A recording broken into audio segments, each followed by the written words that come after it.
नमस्कार आदाब सत श्री अकाल हमदर्द टीवी देखने वाले सारे दर्शकों का स्वागत है प्रोग्राम इमीग्रेशन मैटर्स ਦੇ ਵਿੱਚ ਮੈਂ ਹਾਂ ਤਰਨਜੀਤ ਕੌਰ ਘੁੰਮਣ ਹਾਜ਼ਰਾਂ ਜੀ ਲੈ ਕੇ ਤੁਹਾਡਾ ਆਪਣਾ ਪ੍ਰੋਗਰਾਮ ਜਿਹਦੇ ਵਿੱਚ ਅਸੀਂ ਗੱਲਬਾਤ ਕਰਾਂਗੇ ਕੈਨੇਡੀਅਨ ਇਮੀਗ੍ਰੇਸ਼ਨ ਦੇ ਬਾਰੇ ਵਿੱਚ ਸੋ ਇਮੀਗ੍ਰੇਸ਼ਨ ਮੈਟਰਸ ਪ੍ਰੋਗਰਾਮ ਦੇ ਵਿੱਚ ਕੈਨੇਡੀਅਨ ਇਮੀਗ੍ਰੇਸ਼ਨ ਬਾਰੇ ਗੱਲਬਾਤ ਤਾਂ ਹੋਏਗੀ ਪਰ ਨਾਲ ਦੇ ਨਾਲ ਤੁਹਾਡੇ ਸਵਾਲਾਂ ਦੇ ਅਸੀਂ ਜਵਾਬ ਵੀ ਦੇਵਾਂਗੇ ਇਮੀਗ੍ਰੇਸ਼ਨ ਨੂੰ ਲੈ ਕੇ ਤੁਹਾਡਾ ਕੋਈ ਵੀ ਸਵਾਲ ਹੈ ਇਸ ਵਕਤ ਸਾਡਾ ਲਾਈਵ ਪ੍ਰੋਗਰਾਮ ਹੈ ਜੀ ਲਾਈਵ ਪ੍ਰੋਗਰਾਮ ਵਿੱਚ ਤੁਸੀਂ ਕਾਲ ਕਰ ਸਕਦੇ ਹੋ ਅੱਜ ਗੱਲਬਾਤ ਕਰਾਂਗੇ ਕੁਝ ਨਵੀਆਂ ਚੇਂਜਸ ਆਈਆਂ ਨੇ ਜੀ ਐਕਸਪ੍ਰੈਸ ਐਂਟਰੀ ਦਾ ਨਵਾਂ ਡਰਾ ਨਿਕਲਿਆ ਵਾ ਤੇ ਨਾਲ ਦੇ ਨਾਲ ਗੱਲ ਕਰਾਂਗੇ ਉਹਨਾਂ ਚੇਂਜਸ ਦੇ ਬਾਰੇ ਵਿੱਚ ਇੱਕ ਮੁਲਕ ਦੇ ਬਾਰੇ ਵਿੱਚ ਇਸ ਵਕਤ ਕਾਫੀ ਜ਼ਿਆਦਾ ਗੱਲਬਾਤ ਹੋ ਰਹੀ ਹੈ ਕਿ ਇਸ ਮੁਲਕ ਦੇ ਨਾਗਰਿਕ ਜੇਕਰ ਇਸ ਵਕਤ ਕੈਨੇਡਾ ਵਿੱਚ ਹੈ ਕੰਮ ਕਰ ਰਹੇ ਨੇ ਜਾਂ ਪਾਰਟ ਟਾਈਮ ਜੌਬਸ ਵੀ ਕਰ ਰਹੇ ਨੇ ਤਾਂ ਉਹਨਾਂ ਦੀ ਪੀਆਰ ਜਿਹੜੀ ਆ ਪੀਆਰ ਤੱਕ ਦਾ ਰਾਹ ਬਹੁਤ ਆਸਾਨ ਕਰ ਦਿੱਤਾ ਗਿਆ ਆ ਸੋ ਕਿਹੜਾ ਉਹ ਮੁਲਕ ਹੈ ਤੇ ਕੀ ਜਿਹੜੀਆਂ ਕੰਡੀਸ਼ਨਸ ਹਟਾਈਆਂ ਗਈਆਂ ਨੇ ਜਾਂ ਕੀ ਕੰਡੀਸ਼ਨਸ ਰੱਖੀਆਂ ਗਈਆਂ ਨੇ ਉਹਦੇ ਬਾਰੇ ਵਿੱਚ ਤੁਹਾਨੂੰ ਜਾਣਕਾਰੀ ਦੇਵਾਂਗੇ ਜਿਹੜੇ ਨਵੇਂ ਡਰਾ ਨਿਕਲੇ ਨੇ ਉਹ ਵੀ ਤੁਹਾਨੂੰ ਦੱਸਾਂਗੇ ਤੇ ਨਾਲ ਦੀ ਨਾਲ ਅਸੀਂ ਨੋਮੈਡਸ ਦੇ ਬਾਰੇ ਵਿੱਚ ਗੱਲਬਾਤ ਕਰਾਂਗੇ ਜੇਕਰ ਤੁਸੀਂ ਰਿਮੋਟ ਵਰਕ ਕਰ ਰਹੇ ਹੋ ਕੈਨੇਡਾ ਤੋਂ ਬਾਹਰ ਹੋ ਤਾਂ ਕੈਨੇਡਾ ਵਿੱਚ ਆ ਕੇ ਤੁਹਾਡੇ ਲਈ ਕੀ ਓਪਰਚੁਨਿਟੀਜ਼ ਹੈਗੀਆਂ ਨੇ ਇਸ ਤੋਂ ਇਲਾਵਾ ਲੇਟੈਸਟ ਅਪਡੇਟਸ ਦੇਣ ਲਈ ਸਾਡੇ ਨਾਲ ਜੁੜ ਚੁੱਕੇ ਨੇ ਜੀ ਆਈਸੀਸੀ ਇਮੀਗ੍ਰੇਸ਼ਨ ਤੋਂ ਮਿਸਟਰ ਮਨੂ ਦੱਤਾ ਜੀ ਸਤਿ ਸ਼੍ਰੀ ਅਕਾਲ sir Taranjit thank you very much ਸਭ ਤੋਂ ਪਹਿਲਾਂ ਤਾਂ ਤੁਹਾਨੂੰ ਤੇ ਸਾਰੇ ਹੀ ਵਿਊਅਰਸ ਨੂੰ ਆਈਸੀਸੀ ਇਮੀਗ੍ਰੇਸ਼ਨ ਦੀ ਸਮੁੱਚੀ ਟੀਮ ਵੱਲੋਂ MD Manu Datta and RD Ripu Dhillon ਵੱਲੋਂ ਸਤਿ ਸ਼੍ਰੀ ਅਕਾਲ ਨਮਸਕਾਰ ਆਦਾਬ and thank you very much for having us on air Taranjit ਕੀ ਹਾਲ ਚਾਲ sir all good Taran thank you immigration ਦੇ ਵਿੱਚ ਅੱਜ ਕਾਫੀ ਨਵੀਆਂ ਤੋਂ ਨਵੀਆਂ ਖਬਰਾਂ ਸਾਹਮਣੇ ਆਈਆਂ ਨੇ ਸਭ ਤੋਂ ਪਹਿਲੀ ਗੱਲ ਤਾਂ ਇਹ ਹੈ ਕਿ ਐਕਸਪ੍ਰੈਸ ਐਂਟਰੀ ਦਾ ਡਰਾ ਨਿਕਲਿਆ ਵਾ ਸੋ ਕਿੰਨਾਂ ਦੇ ਲਈ ਇਸ ਵਾਰੀ ਖੁਸ਼ਖਬਰੀ ਆਈ ਹੈ ਇਨਵੀਟੇਸ਼ਨਸ ਕਿੰਨਾਂ ਨੂੰ ਮਿਲੇ ਨੇ ਤੇ ਕਿੰਨੇ ਕੁ ਮਿਲ ਗਏ ਨੇ ਤਰਨ ਅਗਲੇ 10 ਸਾਲਾਂ ਵਾਸਤੇ immigration will be very active and मैं इस वास्ते कह रहा बिकॉज 4,65,000 इमीग्रेंट्स इस साल लैंड करने ने 485 नैक्सट ईयर एंड 500,000 मिनिमम 2025 ਦੇ ਵਿੱਚ ਐਂਡ ਓਵਰ ਐਂਡ ਐਕਸੀਡ ਹੀ ਕਰਦੇ ਹੁੰਦੇ ਨੇ ਅੱਜ ਦੀ ਤਰੀਕ ਦੇ ਵਿੱਚ ਸਾਡੇ ਇਮੀਗ੍ਰੇਸ਼ਨ ਮਿਨਿਸਟਰ ਜਿਹੜੇ ਹੈਗੇ ਨੇ Sean Fraser Sean Fraser he is doing an amazingly good job because ਉਹ ਇਹੋ ਜਿਹੀ ਸਟਰੀਮਸ ਨੂੰ ਟਾਰਗੇਟ ਕਰ ਰਹੇ ਨੇ ਜਿਹੜੀਆਂ ਸਟਰੀਮਸ ਇਸ ਟਾਈਮ ਤੇ ਕੈਨੇਡਾ ਦੇ ਵਿੱਚ ਅਸੀਂ ਕਾਫੀ ਘੱਟ ਗਿਣਤੀ ਦੇ ਵਿੱਚ ਹੈਗੇ ਆ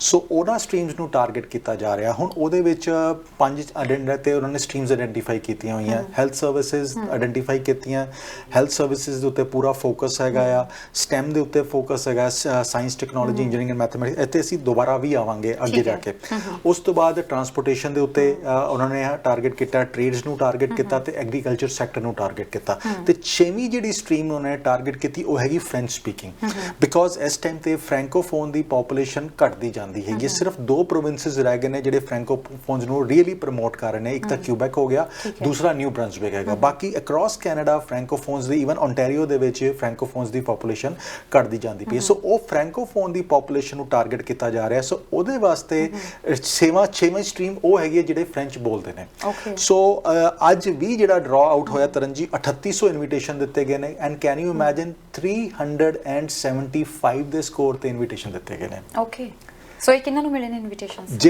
ਜਿਹੜਾ ਕੋ ਫ੍ਰੈਂਚ ਐਬਿਲਿਟੀ ਸੀਗੀ ਜਿਹੜੇ ਆਈਲੈਟ ਦੀ ਜਗ੍ਹਾ ਜਾਂ ਆਈਲੈਟ ਦੇ ਨਾਲ ਟੈਫ ਦਾ ਜਾਂ ਟੀਸੀਐਫ ਦਾ ਐਗਜ਼ਾਮ ਜਿਹਨਾਂ ਨੇ ਦਿੱਤਾ ਹੋਇਆ ਸੀਗਾ ਸੋ ਜਿਨ੍ਹਾਂ ਦੇ ਕੋਲ ਫ੍ਰੈਂਚ ਸਪੀਕਿੰਗ ਐਬਿਲਿਟੀ ਸੀਗੀ ਉਹ 375 ਤੇ ਪਿਕ ਹੋਏ ਨੇ ਸੋ ਇੱਕੋ ਹੀ ਚੀਜ਼ ਕਹੂੰਗਾ ਕਿ ਜਿੰਨੇ ਵੀ ਐਪਲੀਕੈਂਟਸ ਹੈਗੇ ਨੇ ਜਿਹੜੇ ਲੈਂਗੁਏਜਸ ਦੇ ਉੱਤੇ ਫੋਕਸ ਕਰਦੇ ਨੇ ਜੇ ਇੰਡੀਆ 'ਚ ਬੈਠੇ ਹੋ ਕਿਸੇ ਹੋਰ ਮੁਲਕ ਦੇ ਵਿੱਚ ਬੈਠੇ ਹੋ ਜੇ TCF ਜਾਂ ਟੈਫ ਦੇ ਸਕਦੇ ਹੋ ਦਿਸ is probably one of the best time ਜਿਸ ਮਰਜ਼ੀ ਸਟਰੀਮ ਦੇ ਵਿੱਚ ਹੋ ਤੁਸੀਂ ਅਪਲਾਈ ਵਿਦ ਟੈਫ ਫॉर TCF ਜਿਵੇਂ ਤੁਸੀਂ ਗੱਲ ਕੀਤੀ ਆ ਕਿ ਬਹੁਤ ਸਾਰੇ ਇੰਡੀਆ ਦੇ ਵਿੱਚ ਇਹ ਜਿਹੇ ਸਟੂਡੈਂਟਸ ਹੁੰਦੇ ਆ ਜਿਹੜੇ ਕਿ ਫ੍ਰੈਂਚ ਦੇ ਜਿਹੜੇ ਆ ਬਿਗਨਿੰਗ ਕੋਰਸਸ ਕਰ ਲੈਂਦੇ ਆ ਪਰ ਜੇਕਰ ਉਹ ਪੂਰਾ ਇੱਕ ਕੰਪਲੀਟ ਕੋਰਸ ਕਰ ਲੈਂਦੇ ਆ ਤੇ ਜਿਵੇਂ ਗ੍ਰੈਜੂਏਸ਼ਨ ਤੋਂ ਬਾਅਦ ਜਾਂ ਆਫਟਰ +2 ਆਪਦੀ 12th ਗ੍ਰੇਡ ਤੋਂ ਬਾਅਦ ਇੱਕ ਕੰਪਲੀਟ ਕੋਰਸ ਫ੍ਰੈਂਚ ਦਾ ਕਰ ਲੈਂਦੇ ਕਿ ਇੱਥੇ ਆ ਕੇ ਉਹਨਾਂ ਨੂੰ ਇਸ ਚੀਜ਼ ਦਾ ਐਡਵਾਂਟੇਜ ਮਿਲੇਗਾ 100% ਪਹਿਲੇ ਕੋਰਸ 1 ਮਹੀਨੇ ਦਾ ਹੋਵੇ 6 ਮਹੀਨੇ ਦਾ ਹੋਵੇ ਮਹੀਨੇ ਦਾ ਹੋਵੇ ਇਹ ਡਿਪੈਂਡ ਕਰਦਾ ਕਿ ਉਹ ਲੈਂਗੁਏਜ ਦੀ ਗ੍ਰੈਸਪਿੰਗ ਕਿੰਨੀ ਕਰਦੇ ਹੈਗੇ ਨੇ ਉਹਨਾਂ ਨੇ ਲੈਂਗੁਏਜ ਗ੍ਰੈਸਪ ਕਰਕੇ ਸਭ ਤੋਂ ਪਹਿਲਾਂ ਕੀ ਚੀਜ਼ ਕਰਨੀ ਕਿ ਐਗਜ਼ਾਮ ਦੇਣਾ ਹੈਗਾ ਜਿਸ ਤਰ੍ਹਾਂ ਆਈਲੈਟ ਦਾ ਇੰਗਲਿਸ਼ ਵਾਸਤੇ ਅਸੀਂ ਪ੍ਰੋਫੀਸ਼ੀਐਂਸੀ ਦਾ ਲੈਣੇ ਆ ਸੈਲਪਿਪ ਦਾ ਲੈਣੇ ਆ ਪੀਟੀ ਦਾ ਲੈਣਾ ਸ਼ੁਰੂ ਹੋਣ ਲੱਗੇ ਆ ਉਸੇ ਤਰ੍ਹਾਂ ਜੇ ਤੁਸੀਂ ਟੈਫ ਦਾ ਜਾਂ TCF ਦਾ ਐਗਜ਼ਾਮ ਦਿੱਤਾ ਹੋਇਆ ਫ੍ਰੈਂਚ ਵਾਸਤੇ ਤੇ ਤੁਹਾਡੀ ਐਪਲੀਕੇਸ਼ਨ ਲੱਗ ਸਕਦੀ ਹੈਗੀ ਹੈ ਸੋ ਤੁਸੀਂ ਜੇ ਦੋਵੇਂ ਐਗਜ਼ਾਮ ਦਿੱਤੇ ਤਾਂ ਤੁਸੀਂ ਦੋਨਾਂ ਦੇ ਸਕੋਰਿੰਗ ਮਿਲ ਸਕਦੀ ਹੈ ਐਂਡ ਤੁਹਾਨੂੰ ਐਡਵਾਂਟੇਜ ਕੀ ਹੋਏਗਾ ਕਿ ਤੁਸੀਂ ਫ੍ਰੈਂਚ ਸਪੀਕਿੰਗ ਦੇ ਵਿੱਚ ਪਿਕ ਹੋਣ ਦੇ ਚਾਂਸਸ ਤੁਹਾਡੇ ਵੱਧ ਜਾਣਗੇ ਮਤਲਬ ਦੋਵੇਂ ਲੈਂਗੁਏਜਸ ਦੇ ਐਡਵਾਂਟੇਜ ਜ਼ਿਆਦਾ ਮਿਲਣਗੇ ਤੁਹਾਨੂੰ ਐਬਸੋਲੂਟਲੀ ਤੁਹਾਨੂੰ ਬਿਕॉज ਇੱਕ ਫਿਰ ਪ੍ਰੋਫੀਸ਼ੀਐਂਸੀ ਦੇ ਸੈਕੰਡ ਪ੍ਰੋਫੀਸ਼ੀਐਂਸੀ ਵੀ ਹੈ ਕਿ ਤੁਹਾਨੂੰ ਇੱਕ ਐਕਸਟਰਾ ਪੁਆਇੰਟਸ ਮਿਲਦੇ ਹੈਗੇ ਨੇ ਸੋ ਉਹ ਪੁਆਇੰਟਸ ਤੁਹਾਨੂੰ ਮਿਲਦੇ ਪਏ ਨੇ so this is probably the best time ਜੇ ਤੁਸੀਂ ਫ੍ਰੈਂਚ ਸਿੱਖ ਕੇ ਐਪਲੀਕੇਸ਼ਨ ਕਰ ਸਕਦੇ ਹੋ ਬਿਕॉज ਯੂ ਨੈਵਰ ਨੋ ਕਿ 375 ਤੇ ਅਗਲਾ ਡਰਾ ਹੋਵੇ ਜਾਂ ਅਗਲਾ 350 ਤੇ ਚੱਲ ਜਾਵੇ ਬਿਕॉज ਤੁਹਾਨੂੰ ਯਾਦ ਹੋਏਗਾ ਤਰਨ ਇਸ ਦਾ ਪਹਿਲਾ ਜਿਹੜਾ ਫ੍ਰੈਂਚ ਦਾ ਐਗਜ਼ਾਮ ਦਾ ਪਹਿਲਾ ਡਰਾ ਜਿਹੜਾ ਆਊਟ ਕੀਤਾ ਸੀਗਾ ਉਹ 426 ਪੁਆਇੰਟਸ ਤੇ ਗਿਆ 426 ਤੋਂ 375 ਆ ਗਿਆ, ਸੋ 50 ਪੁਆਇੰਟਸ ਹੋਰ ਥੱਲੇ ਆ ਗਿਆ। So this is probably a best time ਤੇ ਜਿਹੜੇ ਵੀ ਲੈਂਗੁਏਜ ਦੇ ਉੱਤੇ ਤੁਹਾਨੂੰ ਫ੍ਰੈਂਚ, ਬਿਕੋਜ਼ ਬਹੁਤ ਸਾਰੇ ਸਾਡੇ ਇੰਡੀਆ ਦੇ ਐਪਲੀਕੈਂਟਸ ਇਹੋ ਜਿਹੇ ਹੈਗੇ ਨੇ ਜਿਹੜੇ ਫ੍ਰੈਂਚ ਜਾਣਦੇ ਨੇ, ਚੰਗੀ ਤਰ੍ਹਾਂ ਪੜ੍ਹ ਸਕਦੇ ਨੇ, ਜਾਂ ਇਵਨ ਬੇਸਿਕ ਬਿਗਨਰਸ ਹੈਗੇ ਨੇ। ਐਗਜ਼ਾਮ ਦਿਓ and you might qualify under express entry with a lesser scores. ਜਿਵੇਂ ਤੁਸੀਂ ਹੁਣੇ ਗੱਲ ਕੀਤੀ, ਜਿਹੜੇ ਇੱਥੇ ਵੀ ਸਟੂਡੈਂਟਸ ਹੈਗੇ ਨੇ ਉਹ ਵੀ ਇਸ ਚੀਜ਼ ਵੱਲ ਧਿਆਨ ਕਰ ਸਕਦੇ ਆ, ਫੋਕਸ ਕਰ ਸਕਦੇ ਆ, ਤਾਂ ਕਿ ਐਟਲੀਸਟ ਐਕਸਪ੍ਰੈਸ ਐਂਟਰੀ ਦੇ ਵਿੱਚ ਉਹ ਵੀ ਆਪਣੇ ਆਪ ਨੂੰ ਮੀਟ ਕਰ ਸਕਣ। 100% Tarn, but French is not that easy language. ਇਹ ਜਿਹਨੂੰ ਜਜ਼ਬਾ ਹੈਗਾ ਜਾਂ ਸਿੱਖਣਾ ਚਾਹੁੰਦਾ ਉਹੀ ਬੱਚਾ ਇਹਦੇ ਵਿੱਚ ਜਾ ਸਕਦਾ ਹੈਗਾ, ਬਿਕੋਜ਼ ਟੈਫ ਜਾਂ TCF ਦਾ ਐਗਜ਼ਾਮ ਦੇਣ ਵਾਸਤੇ ਵੀ ਤੁਹਾਨੂੰ ਇੱਕ ਸਰਟਨ ਲੈਵਲ ਦੀ ਪ੍ਰੋਫੀਸ਼ੀਐਂਸੀ ਜ਼ਰੂਰ ਚਾਹੀਦੀ ਹੈ ਜੀ। ਇਹਦੇ ਨਾਲ ਹੀ ਕਹਿੰਦੇ BC ਨੇ ਵੀ ਇਸ਼ੂ ਕੀਤੇ ਨੇ ਘੱਟੋ ਘੱਟ 203 ਜਿਹੜੀ ਆ PNP ਡਰਾਸ ਨਿਕਲੇ ਸੀ, ਇਨਵੀਟੇਸ਼ਨਸ 203 ਆਏ ਨੇ। ਸੋ ਲਗਾਤਾਰ ਐਕਟਿਵਲੀ ਜਿਹੜੀਆਂ ਇਨਵੀਟੇਸ਼ਨਸ ਆ ਰਹੇ ਨੇ। ਤੇ ਤੁਸੀਂ STEM ਦੀ ਗੱਲ ਕੀਤੀ ਸੀ, ਇਹਨੂੰ ਵੀ ਜ਼ਰਾ ਥੋੜਾ ਜਿਹਾ ਜ਼ਰੂਰ ਟੱਚ ਕਰਨਾ ਚਾਹਾਂਗੇ। ਇਸ ਵਕਤ ਫੋਕਸ ਇਹਨਾਂ ਦੇ ਉੱਤੇ ਵੀ ਕਾਫੀ ਜ਼ਿਆਦਾ ਹੋ ਰਿਹਾ ਵਾ। ਤਰਨ ਐਬਸੋਲੂਟਲੀ ਹਰ ਪ੍ਰੋਵਿੰਸ ਨੇ ਇਸ ਟਾਈਮ ਤੇ ਇਹੀ 5 ਆਕੂਪੇਸ਼ਨ ਟ੍ਰੇਡ ਜਾਂ ਸਟਰੀਮਸ ਦੇ ਉੱਤੇ ਫੋਕਸ ਕਰਨਾ ਸ਼ੁਰੂ ਕਰ ਦਿੱਤਾ। ਓਨਟਾਰੀਓ ਦੇ ਅਸੀਂ ਕਿੰਨੇ ਪਿਛਲੇ ਡਰਾਸ ਦੇਖ ਲਈਏ, ਫੋਕਸ ਕਿਹਦੇ ਤੇ ਹੈਗਾ? ਹੈਲਥ ਕੇਅਰ ਦੇ ਉੱਤੇ, STEM ਦੇ ਉੱਤੇ, ਲੌਜਿਸਟਿਕਸ ਦੇ ਉੱਤੇ, ਟ੍ਰੇਡਸ ਦੇ ਉੱਤੇ, ਆਹੀ ਮੇਨ ਆਕੂਪੇਸ਼ਨਸ ਦੇ ਉੱਤੇ ਫੋਕਸ ਕੀਤਾ ਜਾ ਰਿਹਾ ਹੈ। ਸੋ ਇਸੇ ਤਰ੍ਹਾਂ BC ਦੇ ਵਿੱਚ ਕੁਝ ਇੱਕ ਉਹਨਾਂ ਨੇ ਆਇਡੈਂਟੀਫਾਈ ਆਕੂਪੇਸ਼ਨਸ ਕੀਤੇ ਹੋਏ ਨੇ ਜਿਹਦੇ ਵਿੱਚ ਸ਼ਾਰਟਫਾਲਸ ਕਾਫੀ ਜ਼ਿਆਦਾ ਹੈਗੀਆਂ। ਸੋ ਇਸੇ ਤਰ੍ਹਾਂ ਹਰ ਪ੍ਰੋਵਿੰਸ ਨੇ ਕੁਝ ਇੱਕ ਆਇਡੈਂਟੀਫਾਈਡ ਆਕੂਪੇਸ਼ਨਸ ਹੈਗੇ ਨੇ।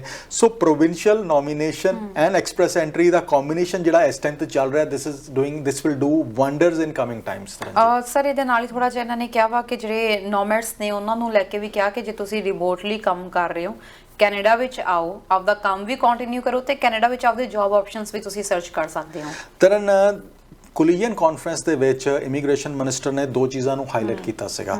ਇੱਕ ਤਾਂ ਉਹਨੇ ਡਿਜੀਟਲ ਨੋਮੈਡਸ ਨੂੰ ਕੀਤਾ ਸੀਗਾ, ਇੱਕ ਟੈਕਸ ਨੂੰ ਕੀਤਾ ਸੀਗਾ, ਟੈਕ ਪ੍ਰੋਫੈਸ਼ਨਲਸ ਨੂੰ।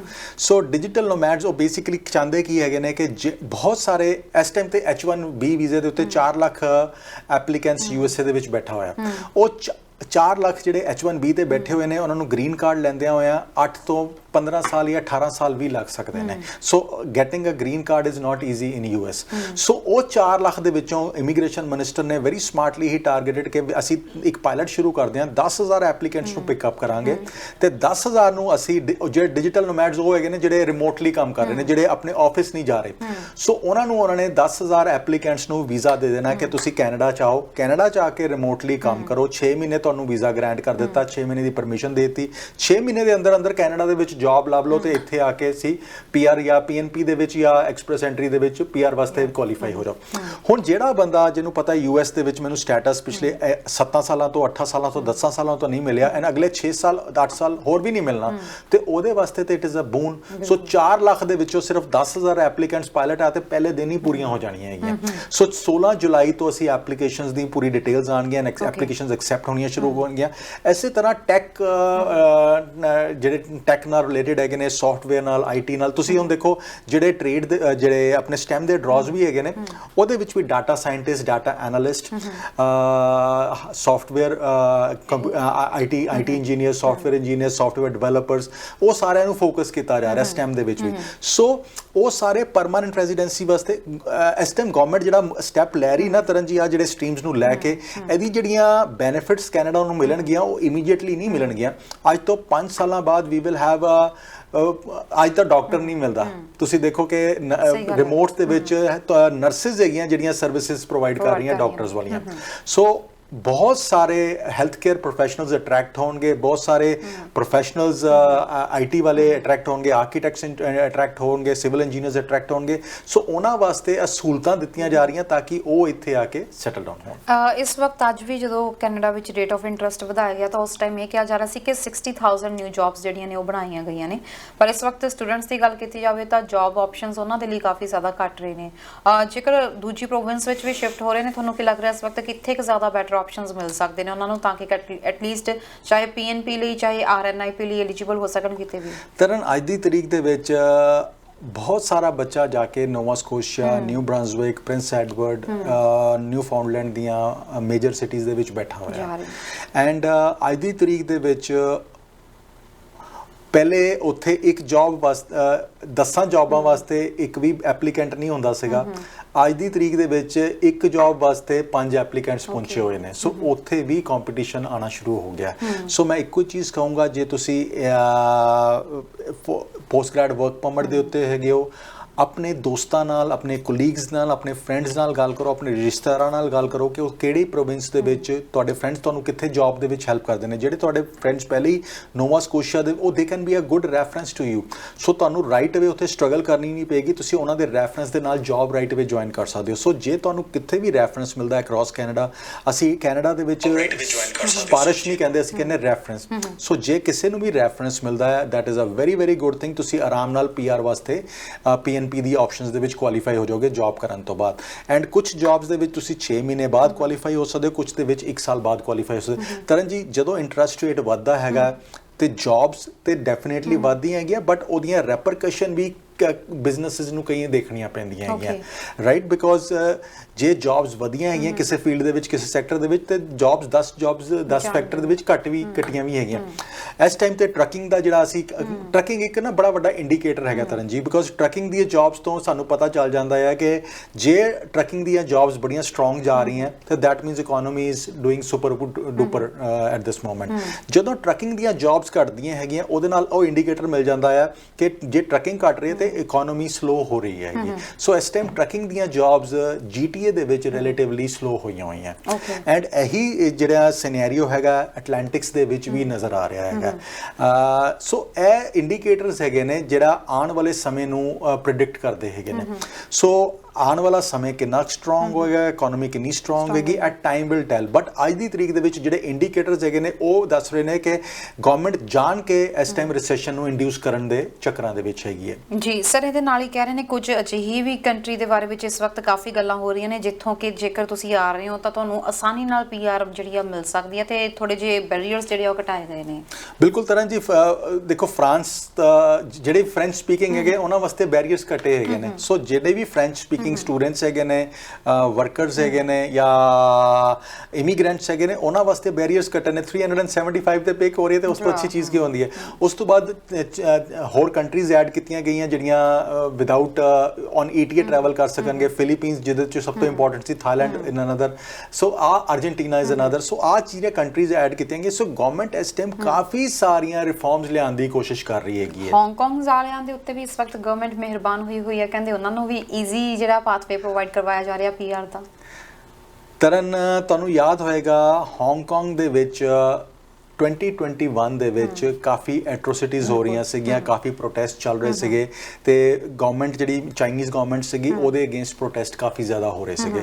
ਸੋ ਉੱਥੇ ਉਹਨਾਂ ਨੂੰ ਰਿਲੀਫ ਦੇਣ ਦੇ ਚੱਕਰ ਦੇ ਵਿੱਚ ਗਵਰਨਮੈਂਟ ਨੇ ਇਨੀਸ਼ੀਏਟ ਕੀਤਾ ਸੀਗਾ ਕਿ ਜਿਹੜੇ ਬੱਚੇ ਪੜ੍ਹੇ ਹੋਏ ਨੇ ਇੱਥੇ ਜਾਂ ਹਾਂਗਕਾਂਗ ਪਾਸਪੋਰਟ ਹੋਲਡ ਕਰਦੇ ਨੇ ਉਹ ਕੈਨੇਡਾ ਦੇ ਵਿੱਚ ਆ ਕੇ ਵਰਕ ਪਰਮਿਟ ਲੈ ਸਕਦੇ ਹੈਗੇ ਨੇ।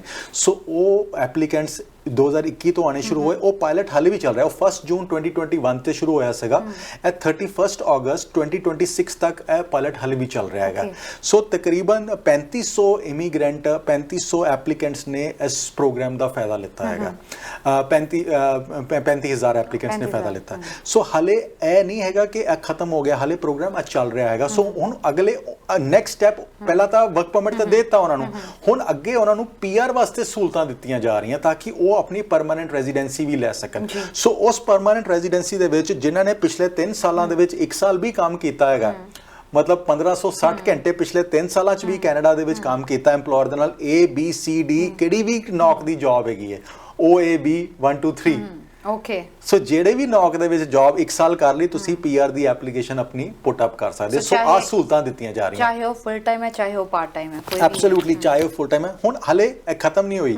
ਹੁਣ ਅਗਲਾ ਸਟੈਪ ਜਿਹੜਾ ਆਉਣ ਵਾਲਾ ਹੈਗਾ ਉਹ ਯੂਕਰੇਨੀਅਨਸ ਵਾਸਤੇ ਆਉਣ ਵਾਲਾ, ਬਿਕੋਜ਼ 9 ਲੱਖ 1 ਮਿਲੀਅਨ ਦੇ ਆਸ-ਪਾਸ ਯੂਕਰੇਨੀਅਨਸ ਵੀ ਇਸ ਟਾਈਮ ਕੈਨੇਡਾ ਦੇ ਵਿੱਚ ਹੈਗੇ ਨੇ ਜਿਹੜੇ ਇਸ ਟਾਈਮ ਕੈਨੇਡਾ 'ਚ ਕੰਮ ਕਰ ਰਹੇ ਨੇ। ਸੋ ਅਸੀਂ ਕੈਨੇਡਾ ਦੇ ਵਿੱਚ ਕੰਮ ਕਰ ਰਹੇ ਨਾ ਕਿ ਬੱਚਿਆਂ ਨੂੰ ਅੱਜਕੱਲ ਜੌਬਸ ਨਹੀਂ ਮਿਲ ਰਹੀਆਂ, ਐਟਲਾਂਟਿਕ ਦੇ ਵਿੱਚ ਜੌਬਸ ਨਹੀਂ ਮਿਲ ਰਹੀਆਂ। ਸੋ ਉਹਦਾ ਇੱਕ ਕਾਰਨ ਇਹ ਵੀ ਹੈਗਾ ਬਿਕੋਜ਼ ਯੂਕਰੇਨੀਅਨਸ ਨੇ ਆ ਕੇ ਵੀ ਆ ਜੌਬਸ ਕਾਫੀ ਲਿੱਤੀਆਂ ਹੈਗੀਆਂ। ਬਿਕੋਜ਼ ਜਿਹੜੇ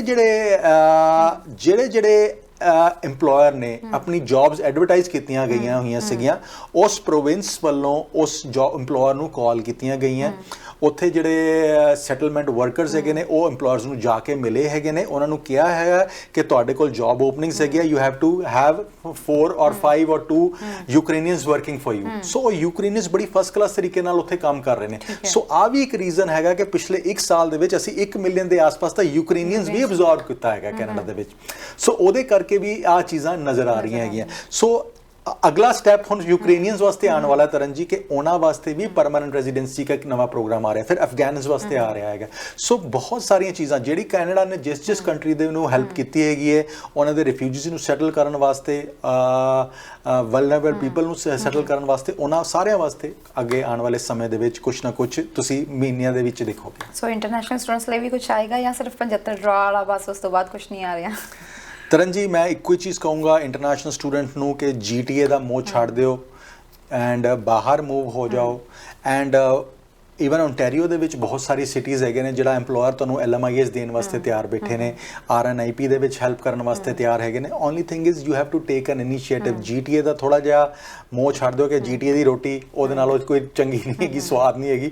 ਇਮੀਗ੍ਰੇਸ਼ਨ ਹੋਗੀ ਤਾਂ ਸਾਰੀਆਂ ਰੋਟੀਆਂ ਸਵਾਦ ਹੈਗੀਆਂ ਜਿੱਥੇ ਮਰਜ਼ੀ ਦੀ ਰੋਟੀ ਖਾਇਆ ਜਾਏ। ਸਰ ਇਹੀ ਹੈ ਕਿ ਆਮ ਤੌਰ ਤੇ ਇਹ ਸੋਚਦੇ ਆ ਕਿ ਹੁਣ ਜਿਵੇਂ ਵਰਕ ਪਰਮਿਟ ਐਕਸਟੈਂਸ਼ਨ ਹੋਈ ਜਾਂਦੀ ਵੀ ਅੱਗੇ ਕੋਈ ਨਾ ਕੋਈ ਹੋਰ ਕੋਈ ਪਾਥਵੇ ਖੁੱਲ ਜਾਏਗਾ, ਅੱਗੇ TR to PR ਨੂੰ ਲੈ ਕੇ ਕਿੰਨੇ ਜ਼ਿਆਦਾ ਗੱਲਾਂ ਹੋਈਆਂ ਸੀ ਕਿ ਸ਼ਾਇਦ ਦੁਬਾਰਾ ਇਹ ਪ੍ਰੋਗਰਾਮ ਆ ਜਾਏਗਾ, ਪਰ ਅਜੇ ਉਮੀਦਾਂ ਵਿੱਚ ਬੈਠੇ ਨੇ, ਅਜੇ ਇਹ ਜਿਹਾ ਕੁਝ ਵੀ ਨਹੀਂ ਹੋ ਰਿਹਾ ਹੈਗਾ। ਸੋ ਜਿਹੜੇ ਸਟੂਡੈਂਟਸ ਇਸ ਵਕਤ ਪੁਆਇੰਟਸ ਮੀਟ ਨਹੀਂ ਕਰ ਪਾ ਰਹੇ, ਇਸ ਵਕਤ ਸਭ ਤੋਂ ਵੱਡੀ ਗੱਲ ਉਹਨਾਂ ਦੇ ਲਈ ਹੈ ਕਿ CEC ਦੇ ਡਰਾ ਨਹੀਂ ਆ ਰਹੇ। ਅੱਗੇ CEC ਦਾ ਡਰਾ ਕਦੋਂ ਤੱਕ ਆਉਣ ਦੇ ਕੋਈ ਚਾਂਸਸ ਹੈਗੇ ਆ? ਸਰਨ ਜੀ ਐਕਸਕਲੂਸਿਵ CEC ਦਾ ਡਰਾ ਹਲੇ ਕੋਈ ਨਜ਼ਰ ਨਹੀਂ ਆ ਰਿਹਾ, ਬਿਕੋਜ਼ ਅਸੀਂ ਜਿੰਨੇ ਵੀ ਡਰਾਸ ਦੇਖੇ ਨੇ ਹੁਣ 5 ਸਟਰੀਮਸ ਨੂੰ ਫੋਕਸ ਕੀਤਾ ਗਿਆ ਨੇ, ਬਿਕੋਜ਼ ਅਸੀਂ ਹੈਲਥ ਸਰਵਿਸਿਜ਼ ਨੂੰ ਦੇਖ ਲਈਏ ਤੇ ਉਹ ਫੋਕਸ ਹੋਏ ਨੇ, STEM ਫੋਕਸ ਹੋਇਆ, ਕੱਲ ਵੀ 800 ਇਨਵੀਟੇਸ਼ਨ ਦਿੱਤੇ ਗਏ ਨੇ 511 ਦੇ ਪੁਆਇੰਟ ਦੇ ਉੱਤੇ। ਸੋ ਅੱਜ ਦੀ ਤਰੀਕ ਦੇ ਵਿੱਚ ਇਹ ਸਟਰੀਮਸ ਨੂੰ ਫੋਕਸ ਜ਼ਿਆਦਾ ਕੀਤਾ ਜਾ ਰਿਹਾ। ਸੋ CEC ਦੇ ਵਿੱਚ ਵਾਪਸ ਕਦੋਂ ਆਣਗੇ, ਕਿਹੜਾ at time will tell, but as of today ਬੱਚਿਆਂ ਨੂੰ ਇੱਕੋ ਸੁਜੈਸ਼ਨ, ਜਿਹੜੇ ਵੀ EMPLOYER ਨਾਲ ਕੰਮ ਕਰਦੇ ਹੋਏ ਪੂਰੀ ਸਿੰਸੀਅਰਿਟੀ ਨਾਲ, ਪੂਰੀ ਓਨੈਸਟੀ ਨਾਲ ਕੰਮ ਕਰੋ ਐਂਡ ਆਪਣੇ EMPLOYER ਨੂੰ ਵੀ ਕਹੋ ਕਿ ਤੁਹਾਨੂੰ LMIA ਦੇ ਵਿੱਚ ਜਾਂ PNPs ਦੇ ਵਿੱਚ ਹੈਲਪ ਕਰਨ। ਸਰ ਜਿਹੜੇ ਥੋੜੀ ਜਿਹੀ ਵੀ ਖਬਰ ਸਾਹਮਣੇ ਆ ਰਹੀ ਸੀ ਕਿ ਇੰਟਰਨੈਸ਼ਨਲ ਸਟੂਡੈਂਟ ਪ੍ਰੋਗਰਾਮ ਹੈ, ਇਹਦੇ ਵਿੱਚ ਕੁਝ ਚੇਂਜਸ ਸ਼ਾਇਦ ਕੀਤੇ ਜਾ ਸਕਦੇ ਨੇ। ਆਟਵਾ ਦੇ ਬਾਰੇ ਵਿੱਚ ਥੋੜਾ ਜਿਹਾ ਕੰਮ ਕਰ ਰਿਹਾ, ਇਹਨੂੰ ਰਿਵਿਊ ਕਰ ਰਿਹਾ, ਅੰਡਰ ਰਿਵਿਊ ਹੈ ਇਹ ਪ੍ਰੋਗਰਾਮ। ਤੇ ਕਿਉਂਕਿ ਇੱਕ ਸਰਵੇ ਹੋਇਆ ਸੀ ਵਿੱਚ 42% ਇੰਟਰਨੈਸ਼ਨਲ ਸਟੂਡੈਂਟਸ ਕਹਿ ਰਹੇ ਸੀ ਕਿ ਉਹ ਬਾਹਰਲੇ ਏਜੰਟਸ ਦੀਆਂ ਸਰਵਿਸਿਜ਼ ਲੈ ਕੇ ਕੈਨੇਡਾ ਦੇ ਵਿੱਚ ਪਹੁੰਚੇ ਨੇ, ਤੇ ਉਹ ਜਿਹੜਾ ਪਿੱਛੇ ਜੇ ਇੰਟਰਨੈਸ਼ਨਲ ਸਟੂਡੈਂਟਸ ਦਾ ਵੀ ਮੈਟਰ ਹੋਇਆ ਵਾ, ਇਸ ਤੋਂ ਬਾਅਦ ਇਹ ਚੀਜ਼ ਜ਼ਿਆਦਾ ਹਾਈਲਾਈਟ ਹੋਈ ਹੈ। ਤੁਹਾਨੂੰ ਲੱਗਦਾ ਕਿ ਜਿਹੜੇ ਚੇਂਜਸ ਆਉਣਗੇ ਕੁਝ ਫੇਵਰ ਦੇ ਵਿੱਚ ਹੋਣਗੇ ਜਾਂ ਥੋੜਾ ਜਿਹਾ ਕੈਨੇਡੀਅਨ ਜਿਹੜੇ ਇਮੀਗ੍ਰੇਸ਼ਨ ਕੰਸਲਟੈਂਟਸ ਨੇ ਉਹਨਾਂ ਵੱਲ ਫੋਕਸ ਥੋੜਾ ਜ਼ਿਆਦਾ ਰਹੇਗਾ? ਤਰਨ ਹਲੇ it's too early to predict on that, but absolutely ਮੈਂ ਹਮੇਸ਼ਾ ਕਹਿੰਦਾ ਕਿ ਜਦੋਂ ਵੀ ਤੁਸੀਂ ਇਮੀਗ੍ਰੇਸ਼ਨ ਦੀ ਸਰਵਿਸਿਜ਼ ਲੈਣੀ ਹੈ ਉਹਨਾਂ ਕੰਸਲਟੈਂਟਸ, ਉਹਨਾਂ ਲਾਇਰਸ ਤੋਂ ਲਓ ਜਿਹੜੇ ਆਨਸਰੇਬਲ ਹੋ ਸਕਦੇ ਨੇ ਜਾਂ ਜਿਹਨੂੰ ਗਵਰਨਮੈਂਟ ਕੁਐਸਚਨ ਕਰ ਸਕਦੀ ਹੈ। ਸੋ ਜਿਹੜੇ CCIC ਮੈਂਬਰਸ ਹੈਗੇ ਨੇ ਜਾਂ law society of upper Canada ਦੇ ਮੈਂਬਰਸ ਹੈਗੇ ਨੇ, ਉਹਨਾਂ ਨੂੰ ਤੇ ਗਵਰਨਮੈਂਟ ਉਹਨਾਂ ਦੀ ਲਗਾਮ ਫੜ ਸਕਦੀ ਹੈਗੀ, ਬਟ ਜਿਹੜੇ ਇੰਡੀਆ ਦੇ ਵਿੱਚ ਬੈਠੇ ਨੇ, ਪਾਕਿਸਤਾਨ ਦੇ ਵਿੱਚ, ਮਿਡਲ ਈਸਟ ਦੇ ਵਿੱਚ ਬੈਠੇ ਨੇ, ਜਿਨ੍ਹਾਂ ਦੀ ਕੋਈ ਲਗਾਮ ਹੀ ਕੋਈ ਨਹੀਂ ਹੈਗੀ, ਤੇ ਉਹਨਾਂ ਨੂੰ ਗਵਰਨਮੈਂਟ ਕਿਸ ਤਰ੍ਹਾਂ ਰੈਗੂਲੇਟ ਕਰੇਗੀ? ਸੋ ਉਹ ਤੇ ਜਿਹੜੇ ਬੱਚੇ ਕਾਬੂ ਆਏ ਸੀਗੇ ਉਹ ਕੈਨੇਡਾ ਦੇ ਵਿੱਚ ਕਾਬੂ ਵੀ ਆ ਚੁੱਕਾ ਹੈਗਾ, ਉਹ ਏਜੰਟ, ਕੰਸਲਟੈਂਟ ਨਹੀਂ ਹੈਗਾ, ਮੈਂ ਕੰਸਲਟੈਂਟ ਸੌਰੀ ਮੈਂ ਏਜੰਟ ਕਾਬੂ ਵੀ ਆ ਚੁੱਕਾ ਹੈਗਾ। ਬਟ ਅਗੇਨ ਤਾਲੀ ਕੱਲੀ ਇੱਕੋ ਜਿਹੜੀ ਤਾੜੀ ਵੱਜਦੀ ਹੈ ਕੱਲੀ ਇੱਕੋ ਹੱਥ ਨਾਲ ਹੀ ਵੱਜਦੀ, ਦੋ ਹੱਥ ਵੱਜਦੇ ਨੇ ਤਾਂ ਹੀ ਉਹ ਤਾੜੀ ਵੱਜਦੀ ਹੈਗੀ। ਐਂਡ ਜਦੋਂ ਤੁਹਾਨੂੰ ਪਤਾ ਹੈ ਕਿ ਗਵਰਨਮੈਂਟ ਦੀ ਕਾਲਜ ਦੀ ਫੀਸ $15,000 ਹੈਗੀ ਹੈ ਜਾਂ $18,000 ਔਨ ਅ ਹਾਇਰ ਸਾਈਡ ਹੈਗੀ ਹੈ ਕਾਲਜ ਦੀ, ਯੂਨੀਵਰਸਿਟੀ ਦੀ ਫੀਸ 25,000 ਤੋਂ ਸ਼ੁਰੂ ਹੋ ਰਹੀ ਹੈ, ਤੇ ਤੁਸੀਂ ਉੱਥੇ 24 ਲੱਖ ਰੁਪਇਆ ਕਾਹਦਾ ਦਿੰਦੇ ਪਏ ਹੈਗੇ? ਜੀ ਬਿਲਕੁਲ। ਤੇ ਸਰ ਜਿਹੜੇ ਇਸ ਵਕਤ ਸਟੂਡੈਂਟਸ ਹੋਰ ਆ ਰਹੇ ਨੇ ਜਾਂ ਆਪਣੀ ਸਟੂਡੈਂਟ ਵੀਜ਼ਾ ਦੀ ਫਾਈਲਸ ਲਗਾ ਰਹੇ ਨੇ, ਉਹਨਾਂ ਨੂੰ ਕੀ ਕੁਝ ਖਾਸ ਕੋਈ ਤੁਸੀਂ ਹਦਾਇਤਾਂ ਦੇਣਾ ਚਾਹੋਗੇ ਜਾਂ ਕੋਈ ਗਾਈਡਲਾਈਨਸ ਦੇਣਾ ਚਾਹੋਗੇ, ਜਾਂ ਕੀ ਸੋਚ ਕੇ ਇੱਥੇ ਆਉਣ ਜਾਂ ਕਿਹੜੀ ਸਟਰੀਮ ਦੇ ਵਿੱਚ ਇੱਥੇ ਆਉਣ ਤਾਂ ਕਿ ਇੱਥੇ ਆ ਕੇ PR ਨੂੰ ਲੈ ਕੇ ਇੰਨਾ ਸਟਰਗਲ ਨਾ ਘੱਟੋ ਘੱਟ ਕਰਨਾ ਪਵੇ? ਤਰਨ ਜੀ ਮੈਂ ਸਭ ਤੋਂ ਪਹਿਲਾਂ ਇੱਕ ਚੀਜ਼ ਜ਼ਰੂਰ ਕਰਨਾ, ਮੈਂ ਹਮੇਸ਼ਾ ਕਹਿੰਦਾ ਰਿਹਾ ਕਿ ਆਪਣੇ ਬੱਚੇ ਨੂੰ ਤੁਸੀਂ ਜਦੋਂ ਭੇਜਣ ਲੱਗੇ ਹੋ ਕੈਨੇਡਾ, ਮੇਕ ਸ਼ੋਰ ਕਿ ਤੁਸੀਂ ਉਸ ਬੱਚੇ ਨੂੰ ਗ੍ਰੈਜੂਏਸ਼ਨ ਕਰਾ ਕੇ ਥੋੜਾ ਐਕਸਪੋਜ਼ਰ ਦੇ ਕੇ ਫਿਰ ਭੇਜੋ। ਗ੍ਰੇਡ 12 ਤੋਂ ਬਾਅਦ ਜਦੋਂ ਤੁਸੀਂ ਖੰਭ ਦੇ ਅੰਦਰ ਰੱਖਿਆ ਹੋਇਆ ਬੱਚਾ ਆਪਣੇ ਜਾਂ ਬੱਚੀ, ਉਹਨੂੰ ਖੰਭਾਂ ਦੇ ਅੰਦਰ ਰੱਖਿਆ ਹੋਇਆ ਕਿ ਤੁਸੀਂ ਨਾ ਉਹਨੂੰ 8 ਵਜੇ ਤੋਂ ਬਾਅਦ ਘਰ ਬਾਹਰ ਜਾਣ ਦਿੰਦੇ ਹੋ, 6 ਵਜੇ ਤੋਂ ਬਾਅਦ ਸੂਰਜ ਥੱਲੇ ਚਲਾ ਗਿਆ ਤੇ ਨਹੀਂ ਜਾਣਾ ਨਹੀਂ ਬਾਹਰ, ਤੂੰ ਕਿਸੇ ਨੂੰ ਮਿਲਣਾ ਨਹੀਂ, ਤੁਸੀਂ ਇੱਥੇ ਆ ਕੇ ਪੂਰਾ ਐਕਸਪੋਜ਼ਰ ਤੁਸੀਂ ਉਸ ਬੱਚੇ ਨੂੰ ਇੱਕੋ ਦਮ ਪ੍ਰੋਵਾਈਡ ਕਰ ਦਿੰਦੇ ਹੈਗੇ ਹੋ। ਸੋ ਪਲੀਜ਼ ਜਦੋਂ ਬੱਚੇ ਨੂੰ ਭੇਜੋ ਗ੍ਰੈਜੂਏਸ਼ਨ ਕਰਾ ਕੇ ਭੇਜੋ, ਥੋੜਾ ਐਕਸਪੋਜ਼ਰ ਲੈ ਕੇ ਭੇਜੋ, ਮਾਸਟਰਸ ਕਰਾ ਕੇ ਭੇਜੋ, ਤਾਂ ਕਿ ਉਹਦੀ ਸੈਟਲਮੈਂਟ, ਉਹਦਾ ਇੱਕ ਤਾਂ ਡਿਵੈਲਪਡ ਟੋਟਲ ਬੱਚਾ ਆਵੇ, ਉਹਦਾ ਬ੍ਰੇਨ ਡਿਵੈਲਪਡ ਹੋਵੇ, ਆਪਣਾ ਚੰਗਾ ਮਾੜਾ ਅੱਛਾ ਭਲਾ ਸਭ ਕੁਝ ਸਮਝ ਸਕੇ। ਦੂਸਰੀ ਚੀਜ਼ ਉਹਨਾਂ ਨੂੰ ਕੈਨੇਡੀਅਨ ਜਦੋਂ ਐਕਸਪੋਜ਼ਰ ਲੈ ਕੇ ਆਓਗੇ ਨਾ, ਕੰਮ ਕੀਤਾ ਹੋਏਗਾ, ਤੇ ਤੁਹਾਨੂੰ ਇੱਥੇ ਕੈਨੇਡੀਅਨ EMPLOYER ਕੋਲ ਕੰਮ ਕਰਨ ਦੇ ਵਿੱਚ ਕੋਈ ਪ੍ਰੋਬਲਮ ਨਹੀਂ ਆਉਣ ਵਾਲੀ। ਸੋ ਉਹ ਤੁਹਾਡੇ ਵਾਸਤੇ ਐਡਵਾਂਟੇਜ ਹੈਗਾ। ਉਸ ਤੋਂ ਬਾਅਦ ਤੁਸੀਂ ਰੀਅਲ ਲਾਈਫ ਦੇ ਵਿੱਚ ਕੰਮ ਕੀਤਾ, ਤੁਹਾਡਾ settlement into Canadian society is going to be smooth, ਪਤਾ ਹੀ ਨਹੀਂ ਚੱਲੇਗਾ ਤੁਹਾਨੂੰ, ਤੁਹਾਡੀ PR ਵੀ ਆਸਾਨੀ ਨਾਲ GTA ਦੇ ਵਿੱਚ ਹੋ ਸਕਦੀ ਹੈਗੀ। ਸੋ ਓਨਲੀ ਥਿੰਗ ਇਜ਼ ਕਿ ਤੁਸੀਂ ਥੋੜਾ ਜਿਹਾ ਬੱਚਿਆਂ ਨੂੰ ਉਸ ਤਰ੍ਹਾਂ ਭੇਜੋ। ਹੁਣ ਇੱਕ ਚੇਂਜਸ ਹੋਰ ਆ ਗਈਆਂ ਤਰਨ ਜੀ ਕਿ ਸੈਪਟੈਂਬਰ ਔਨਵਰਡਸ, ਅਗਸਤ ਦੇ ਵਿੱਚ ਇੰਪਲੀਮੈਂਟ ਹੋਣ ਜਾ ਰਿਹਾ ਕਿ 5.5 ਬੈਂਡ ਵੀ ਹੋਣਗੇ, 6 ਬੈਂਡ ਓਵਰਆਲ ਜ਼ਰੂਰ ਹੋਣੇ ਚਾਹੀਦੇ ਨੇ 5.5 ਜੇ ਇੱਕ ਦੇ ਵਿੱਚ ਵੀ ਹੈਗੇ ਨੇ ਜਾਂ ਦੋ ਦੇ ਵਿੱਚ ਵੀ ਹੈਗੇ ਨੇ ਓਵਰਆਲ 6 ਹੈਗੇ ਨੇ ਤਾਂ ਵੀ ਤੁਸੀਂ ਐਲੀਜੀਬਲ ਹੈਗੇ ਹੋ SDS ਦੇ ਵਿੱਚ ਜਾਣ ਵਾਸਤੇ। ਸੋ ਆ ਚੇਂਜਸ ਦੇ ਨਾਲ ਇੰਟਰਨੈਸ਼ਨਲ ਸਟੂਡੈਂਟ ਸਾਨੂੰ ਚਾਹੀਦੇ ਨੇਗੇ, ਆਉਣ ਵਾਲੇ ਟਾਈਮ ਦੇ ਵਿੱਚ ਹੋਰ ਵੀ ਚਾਹੀਦੇ ਨੇ।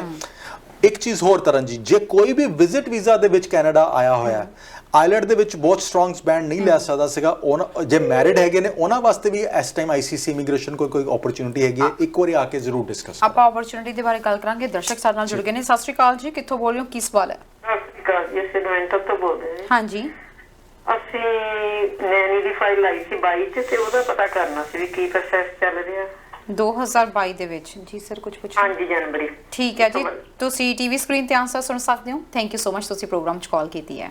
ਜੀ ਸਰ। ਭੈਣ ਜੀ ਹਾਲੇ ਥੋੜਾ ਜਿਹਾ ਹੋਰ ਵੇਟ ਕਰਨਾ ਪੈਣਾ ਹੈ ਜੀ, ਬਿਕੋਜ਼ ਕਾਫੀ ਸਾਰਾ ਬੈਕਲੌਗ ਖਤਮ ਹੋ ਚੁੱਕਾ ਹੈ ਐਂਡ ਆਉਣ ਵਾਲੇ ਕੁਝ ਇੱਕ ਮਹੀਨਿਆਂ ਦੇ ਵਿੱਚ ਬੈਕਲੌਗ ਸਾਰਾ ਹੀ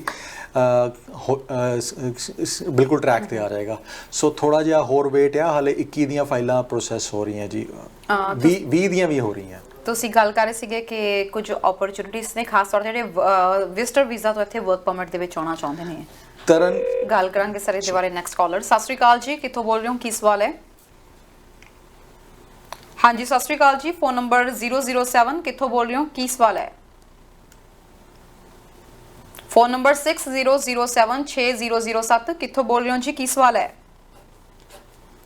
ਮਾਫੀ ਚਾਹਾਂਗੇ ਜੀ। ਜੀ ਸਰ, ਆਪਾਂ ਓਪਰਚੁਨਿਟੀਜ਼ ਦੀ ਗੱਲ ਕਰ ਰਹੇ ਸੀ। ਤਰਨ ਇਸ ਟਾਈਮ ਤੇ ਵਿਜ਼ਟਰ ਨੂੰ ਵਰਕ ਪਰਮਿਟ ਦੇ ਵਿੱਚ ਜਾਣ ਵਾਸਤੇ ਇੱਕ 골ਡਨ ਟਾਈਮ ਹੈਗਾ, ਬਟ ਬਹੁਤ ਸਾਰੇ ਇਹੋ ਜਿਹੇ ਵੀ ਐਪਲੀਕੈਂਟਸ ਆਉਂਦੇ ਨੇ ਜਿਨ੍ਹਾਂ ਨੂੰ ਜੌਬ ਨਹੀਂ ਮਿਲ ਪਾਉਂਦੀ। ਸੋ ਉਹਨਾਂ ਵਾਸਤੇ ਵੀ ਓਪਰਚੁਨਿਟੀਜ਼ ਹੋ ਸਕਦੀਆਂ, ਬਿਕੋਜ਼ ਕੈਨੇਡਾ ਦੇ ਵਿੱਚ 3 ਤਰੀਕੇ ਨਾਲ ਤੁਸੀਂ ਵਰਕ ਪਰਮਿਟ ਲੈ ਸਕਦੇ ਹੈਗੇ ਹੋ। ਇੱਕ ਤਾਂ ਤੁਹਾਡੇ ਕੋਲ ਕੋਈ ਇੰਪਲੋਇਰ ਹੋਵੇ ਜਿਨ੍ਹਾਂ ਦੇ ਕਰਕੇ ਤੁਹਾਨੂੰ LMIA ਦੇ ਨਾਲ ਵਰਕ ਪਰਮਿਟ ਮਿਲਣ ਜਾ ਰਿਹਾ, ਤੇ ਉਹਦੇ ਵਿੱਚ ਕੁਝ ਸਟਰੀਮਸ ਦੀ ਵਿੱਚ ਜੌਬ ਹੈ ਤੇ ਤੁਹਾਡੀ ਫੈਮਿਲੀ ਨੂੰ ਵੀ ਡਿਪੈਂਡੈਂਟ ਵੀਜ਼ਾਸ ਗ੍ਰਾਂਟ ਹੋ ਜਾਂਦੇ ਨੇ। ਦੂਸਰੀ ਸਟਰੀਮ ਹੈਗੀ ਹੈ ਕਿ ਜੇ ਤੁਸੀਂ ਸਟੱਡੀ ਵੀਜ਼ਾ ਲੈਂਦੇ ਹੋ ਤਾਂ ਤੁਹਾਡੀ ਫੈਮਿਲੀ ਨੂੰ ਤੁਹਾਨੂੰ ਵੀ ਵਰਕ ਪਰਮਿਟ ਮਿਲ ਜਾਂਦਾ, ਤੁਹਾਡੀ ਫੈਮਿਲੀ ਨੂੰ ਵੀ ਵਰਕ ਪਰਮਿਟ ਮਿਲ ਜਾਂਦਾ। ਤੀਸਰੀ ਚੀਜ਼ ਹੈਗੀ ਹੈ ਕਿ ਤੁਸੀਂ ਇੱਥੇ ਕੋਈ ਆਪਣਾ ਬਿਜ਼ਨਸ ਐਸਟੈਬਲਿਸ਼ ਕਰਨ ਜਾ ਰਹੇ ਹੋ, ਕੋਈ ਬਿਜ਼ਨਸ ਬਾਏ ਕਰ ਰਿਹਾ, ਉਸ ਬਿਜ਼ਨਸ ਨਾਲ ਕੈਨੇਡਾ ਦੇ ਵਿੱਚ ਬੈਨੀਫਿਟ ਹੋਣ ਵਾਲਾ ਆ, ਆਉਣ ਵਾਲੇ ਸਮੇਂ ਦੇ ਵਿੱਚ ਤੁਸੀਂ ਜੌਬਸ ਕ੍ਰੀਏਟ ਕਰੋਗੇ, ਸੋ ਉਹਦੇ ਨਾਲ ਵੀ ਤੁਹਾਨੂੰ ਵਰਕ ਪਰਮਿਟ ਮਿਲ ਸਕਦਾ। ਸੋ ਆਹ 3 ਸਟਰੀਮਸ ਦਾ ਤੁਸੀਂ ਫਾਇਦਾ ਲੈ ਸਕਦੇ ਹੈਗੇ ਹੋ। ਕਈ ਵਾਰੀ ਹੁੰਦਾ ਕੀ ਹੈਗਾ ਕਿ ਏਜ ਜ਼ਿਆਦਾ ਹੋਣ ਕਰਕੇ ਕਿ ਤੁਸੀਂ ਇੰਡੀਆ 'ਚ ਬੈਠੇ, ਮਿਡਲ ਈਸਟ 'ਚ ਬੈਠੇ, ਪਾਕਿਸਤਾਨ 'ਚ ਬੈਠੇ ਵਰਕ ਸਟੱਡੀ ਵੀਜ਼ਾ ਤੁਸੀਂ ਲੈਣਾ ਵੀ ਚਾਹੋ ਤੇ ਤੁਹਾਨੂੰ ਲੋਕੀ ਡਿਸਕਰੇਜ ਕਰਦੇ ਨੇ, ਤੇਰੀ 40 ਸਾਲ ਦੀ ਉਮਰ ਹੋ ਗਈ, ਤੂੰ ਸਟੱਡੀ ਵੀਜ਼ਾ ਕਿੱਥੇ ਲੈਣਾ ਹੈਗਾ, ਤੇਰੇ ਤੇ ਨਿਆਣੇ ਤੇਰੇ ਇੰਨੇ ਸਾਲ ਦੇ ਹੋ ਗਏ ਨੇ। ਸੋ ਉੱਥੇ ਡਿਸਕਰੇਜ ਕੀਤਾ ਜਾਂਦਾ ਹੈ। ਐਂਡ ਈਵਨ ਜਿਹੜੇ ਵੀਜ਼ਾ ਆਫਿਸਰਸ ਹੈਗੇ ਨੇ ਕਈ ਵਾਰੀ ਉਹ ਉਸ ਤਰ੍ਹਾਂ ਉਸ ਐਂਗਲ ਨਾਲ ਫਾਈਲ ਨਹੀਂ ਦੇਖਦੇ, ਜਦ ਕਿ ਲਰਨਿੰਗ ਦੀ ਕੋਈ ਵੀ ਏਜ ਨਹੀਂ ਹੈਗੀ। ਲਰਨਿੰਗ ਤੁਸੀਂ ਜਦੋਂ ਮਰਜ਼ੀ ਕਰ ਸਕਦੇ ਹੋ। We have done student visas even for those people ਜਿਹੜੇ 50 ਸਾਲ ਦੇ ਹੈਗੇ ਨੇ। ਸੋ ਜਿਹੜੇ ਆਈਲੈਟ ਦੇ ਘੱਟ ਹੈਗੇ ਨੇ ਬੈਂਡਸ, ਉਹ ਵੀ ਪੋਸੀਬਲ ਚੀਜ਼ਾਂ ਹੋ ਸਕਦੀਆਂ ਹੈਗੀਆਂ, ਪ੍ਰੋਵਾਈਡਡ ਕਿ ਉਹ ਸਕੂਲ ਤੁਹਾਨੂੰ ਐਡਮਿਸ਼ਨ ਦੇ ਦੇਵੇ। ਐਂਡ ਚਾਂਸਸ ਵੀਜ਼ਾ ਲੱਗਣ ਦੇ ਵਿਦ ਇਨ ਕੈਨੇਡਾ ਅੱਜ ਦੀ ਤਰੀਕ ਦੇ ਵਿੱਚ ਬੈਟਰ ਹੈਗੇ ਨੇ ਇਹੋ ਜਿਹੇ ਐਪਲੀਕੈਂਟਸ ਤੇ ਰਾਦਰ ਦੈਨ ਸਿਟਿੰਗ ਆਊਟਸਾਈਡ। ਜੀ ਸਰ, ਜਿਹੜੇ ਦਰਸ਼ਕ ਤੁਹਾਨੂੰ ਕੁਝ ਇਮੀਗ੍ਰੇਸ਼ਨ ਸੰਬੰਧੀ ਸਲਾਹ ਲੈਣਾ ਚਾਹੁੰਦੇ ਨੇ, ਗੱਲਬਾਤ ਕਰਨਾ ਚਾਹੁੰਦੇ ਨੇ, ਕਦੋਂ ਕਿਵੇਂ ਕਿੱਥੇ ਕੰਟੈਕਟ ਕਰ ਸਕਦੇ ਨੇ ਤੇ ਤੁਹਾਡੇ ਕੋਲ ਕਿਹੜੀਆਂ ਓਪਰਚੁਨਿਟੀਜ਼ ਹੈਗੀਆਂ ਨੇ? ਬਿਲਕੁਲ ਤਰਨ ਜੀ, ਇਸ ਟਾਈਮ ਤੇ ਸਾਡੇ ਕੋਲ ਓਪਨਿੰਗਸ ਹੈਗੀਆਂ ਜੀ ਵੈਲਡਰਸ ਦੀਆਂ, ਸ਼ੀਟ ਮੈਟਲ ਵਰਕਰਸ ਦੀਆਂ, ਮਸ਼ੀਨਿਸਟ ਦੀਆਂ, ਡੀਜ਼ਲ ਮਕੈਨਿਕਸ ਦੀਆਂ, ਹੈਵੀ ਇਕੁਇਪਮੈਂਟ ਮਕੈਨਿਕਸ ਦੀਆਂ। ਸੋ ਜੇ ਵੈਲਡਿੰਗ ਦਾ, ਸ਼ੀਟ ਮੈਟਲ ਦਾ ਐਕਸਪੀਰੀਅੰਸ ਹੈਗਾ ਤੁਹਾਡੇ ਕੋਲ, PNP ਅਪਰੂਵਡ ਪੋਜੀਸ਼ਨਸ ਹੈਗੀਆਂ, ਤੁਸੀਂ ਰਾਈਟ ਅਵੇ ਇਹਨਾਂ ਪੋਜੀਸ਼ਨਸ ਦਾ ਫਾਇਦਾ ਲੈ ਸਕਦੇ ਹੋ। ਜੇ ਵਿਦ ਇਨ ਕੈਨੇਡਾ ਵੀ ਤੁਸੀਂ ਆਏ ਹੋਏ ਹੋ, ਇਹੋ ਜਿਹੀ ਪੋਜੀਸ਼ਨ ਦਾ ਐਕਸਪੀਰੀਅੰਸ ਹੈਗਾ ਤੇ you can start work in next 4 to 6 weeks out there PNP ਦੇ ਨਾਲ। ਸੋ ਆ ਕਹਿ ਰਹੇ ਹਾਂ ਜੀ। ਦੂਸਰੀ ਚੀਜ਼ ਆ ਗਈ ਸਾਡੇ ਕੋਲ ਹੌਸਪਿਟੈਲਿਟੀ ਦੀਆਂ ਜੌਬਸ ਹੈਗੀਆਂ। ਜੇ ਤੁਹਾਡੇ ਕੋਲ ਰੈਸਟੋਰੈਂਟ ਇੰਡਸਟਰੀ ਦਾ ਕੋਈ ਵੀ ਐਕਸਪੀਰੀਅੰਸ ਹੈਗਾ, ਭਾਵੇਂ ਐਜ਼ ਸਰਵਰ ਕੰਮ ਕੀਤਾ ਹੈ, ਭਾਵੇਂ ਇਹਦੇ ਸੁਪਰਵਾਈਜ਼ਰ ਕੰਮ ਕੀਤਾ ਹੈ, ਮੈਨੇਜਰ ਰੈਸਟੋਰੈਂਟ ਮੈਨੇਜਰ ਕੰਮ ਕੀਤਾ, ਰੈਸਟੋਰੈਂਟ ਸ਼ਿਫਟ ਸੁਪਰਵਾਈਜ਼ਰ ਕੰਮ ਕੀਤਾ, ਕੁੱਕ ਕੀਤਾ, ਅਸਿਸਟੈਂਟ ਕੁੱਕ ਕੀਤਾ, ਲਾਈਨ ਕੁੱਕ ਕੀਤਾ, ਪ੍ਰੈਪ ਕੁੱਕ ਕੀਤਾ, ਤੇ ਤੁਹਾਡੇ ਵਾਸਤੇ ਓਪਨਿੰਗਸ ਹੈਗੀਆਂ। ਇਹ ਵੀ LMIA ਅਪਰੂਵਡ ਪੋਜੀਸ਼ਨਸ ਹੈਗੀਆਂ। ਤੁਹਾਡੀ ਇੰਟਰਵਿਊ ਆਪਣਾ CV ਸਾਨੂੰ ਫਾਰਵਰਡ ਕਰ ਦਿਓ, ਤੁਹਾਡੀ ਇੰਟਰਵਿਊ ਹੋਏਗੀ। ਜੇ ਇੰਟਰਵਿਊ ਥਰੂ ਹੁੰਦੀ ਹੈ ਤੁਹਾਡਾ LMIA ਤੋਂ ਤੁਸੀਂ ਜੁਆਇਨ ਕਰੋਗੇ ਐਂਡ 1 ਸਾਲ ਬਾਅਦ ਇੰਪਲੋਇਰ PNP ਵਾਸਤੇ ਤੁਹਾਨੂੰ ਹੈਲਪ ਕਰ ਸਕਦਾ। ਇਸੇ ਤਰ੍ਹਾਂ ਜਿੰਨੇ ਵੀ ਇੰਟਰਨੈਸ਼ਨਲ ਸਟੂਡੈਂਟਸ ਹੈਗੇ ਨੇ, ਜੇ ਤੁਹਾਡੇ ਕੋਲ ਓਪਨ ਵਰਕ ਪਰਮਿਟ ਹੈਗਾ ਬਟ ਤੁਹਾਡੇ ਕੋਲ ਜੌਬ ਇਹੋ ਜਿਹੀ ਨਹੀਂ ਹੈਗੀ, ਇੰਪਲੋਇਰ ਇਹੋ ਜਿਹਾ ਨਹੀਂ ਹੈਗਾ ਜਿਹੜਾ PNP ਵਾਸਤੇ ਕੁਆਲੀਫਾਈ ਕਰਾਏਗਾ, ਤੇ ਆਪਣੀ ਡਿਟੇਲ ਸਾਨੂੰ ਸ਼ੇਅਰ ਕਰ ਦਿਓ and we can assist you in these positions as well. ਸਾਨੂੰ ਕੰਟੈਕਟ ਕਰਨ ਦਾ ਤਰੀਕਾ, ਸਾਡਾ ਈਮੇਲ ID ਹੈਗਾ ਜੀ info@iccimmigration.ca। ਫੋਨ ਨੰਬਰ ਹੈਗਾ ਜੀ 905 4612424 and WhatsApp number 6478509000 ਜੇ ਤੁਸੀਂ ਕੈਨੇਡਾ ਇਮੀਗ੍ਰੇਟ ਕਰਨਾ ਚਾਹੁੰਦੇ ਹੋ these coming days are probably the best times you can think of ਸੋ ਬਹੁਤ ਸਾਰੀਆਂ opportunities exist ਕਰ ਰਹੀਆਂ ਆਉਣ ਵਾਲੇ ਸਮੇਂ ਦੇ ਵਿੱਚ opportunities ਹੋਰ ਵਧਣ ਵਾਲੀਆਂ ਹੈਗੀਆਂ ਸੋ now is the time to act ਜੀ thank you so much sir ਸਾਡੇ ਪ੍ਰੋਗਰਾਮ 'ਚ ਆਉਣ ਲਈ ਜਾਣਕਾਰੀ ਦੇਣ ਲਈ ਥੈਂਕ ਯੂ ਤਰਨਜੀਤ ਸੋ ਦੋਸਤੋ ਇਸੀ ਸਾਡਾ ਪ੍ਰੋਗਰਾਮ ਇਮੀਗ੍ਰੇਸ਼ਨ ਮੈਟਰਸ ਹੁਣ ਇਮੀਗ੍ਰੇਸ਼ਨ ਸੰਬੰਧੀ ਕੋਈ ਸਲਾਹ ਲੈਣਾ ਚਾਹੁੰਦੇ ਹੋ ਜਾਂ ਆਪਣੀ ਪ੍ਰੋਫਾਈਲ ਡਿਸਕਸ ਕਰਨਾ ਚਾਹੁੰਦੇ ਹੋ ICC ਇਮੀਗ੍ਰੇਸ਼ਨ ਨੂੰ ਕੰਟੈਕਟ ਕਰ ਸਕਦੇ ਹੋ ਡਿਟੇਲਸ ਤੁਹਾਡੇ ਸਾਹਮਣੇ ਨੇ ਇਸ ਦੇ ਨਾਲ ਹੀ ਫਿਲਹਾਲ ਦਿਓ ਇਜਾਜ਼ਤ ਦੇਖਦੇ ਰਹੋ ਹਮਦਰਦ TV